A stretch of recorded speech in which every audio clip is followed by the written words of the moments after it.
న్యాయాన్ని కాపాడాల్సిన లాయర్లే మైనర్ బాలికపై అత్యాచారానికి ఒడిగట్టారు.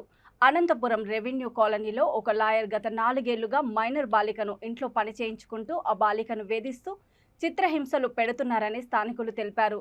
అంతేకాకుండా 2-3 రోజుల నుంచి లైంగికంగా వేధించి అతి కిరాతకంగా సిగరెట్లతో కాల్చి బెల్టుతో కొట్టి హింసించినట్లు ఒంటి మీద ఆనవాళ్లు ఉన్నాయని తెలిపారు.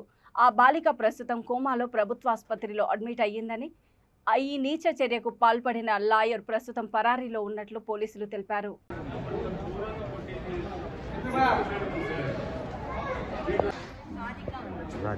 ఏ ఊర్లో ఉంటారు? ఏ ఊర్లో ఉంటుంది?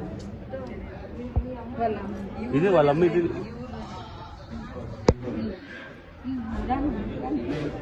ఏమ్మా, ఏం జరిగింది? సాధిక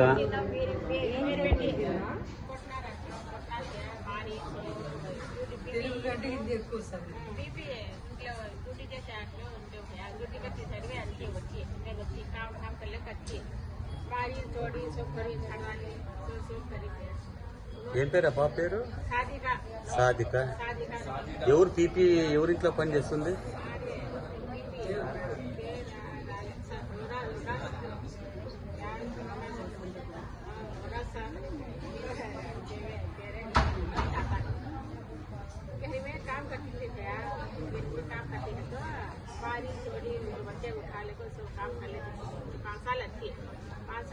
పార్టీ చీకటి గదిలో బంధించి నానా హింసలు పెట్టి అమ్మాయిని ఎంత దారుణంగా అంటే ఈ రోజు ఎవరి ముఖం చూసినా కూడా నన్ను ఏం చేయకండి, నేను చచ్చిపోతా, ఎవరికి ఏమి చెప్పను అనే పరిస్థితికి ఈ రోజు అమ్మాయిని తీసుకొని వచ్చారు.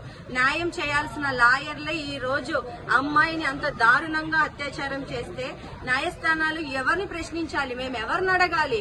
జగన్మోహన్ రెడ్డి దిశా చట్టం తెచ్చాను, ఆడపిల్లలకు రక్షణ కల్పిస్తున్నానని మాటలు మాట్లాడుతున్నావే, నిజంగా నీ దిశా చట్టం పనిచేస్తుంటే, నీ దిశా చట్టం నుంచి ఒకరికైనా శిక్ష పడింటే ఈ రోజు ఇలాంటి పిల్లలు ఎంతమంది అన్యాయం అయిపోతున్నారో ఒకసారి చూసావా? ఈ రోజు ఈ అమ్మాయికి ఇంత అన్యాయం జరిగింటే 3 రోజుల పాటు బయటికి రాకుండా చేశారు. ఎక్కడికక్కడ వ్యవస్థలను మేనేజ్ చేస్తున్నారు. ఆమెకి ఒక తల్లి ఉంది, ఆమెను కూడా భయపెడుతున్నారు. ఆమెకి ఇక్కడ చికిత్స ఇవ్వకుండా వైజాగ్ కి ట్రాన్స్ఫర్ చేయాలి, విజయవాడకి ట్రాన్స్ఫర్ చేయాలి. ఎందుకు చేయాలి? ఇక్కడ ఎందుకు చికిత్స అందదు?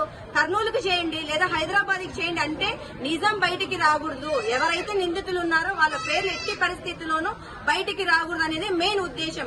ఏదైనా కూడా నిజం తెలిసాకే అమ్మాయిని ఇక్కడ నుంచి పంపించాలి. వెంటనే ఆ అమ్మాయికి మంచి వైద్యం అందించాలని మేము డిమాండ్ చేస్తున్నాం.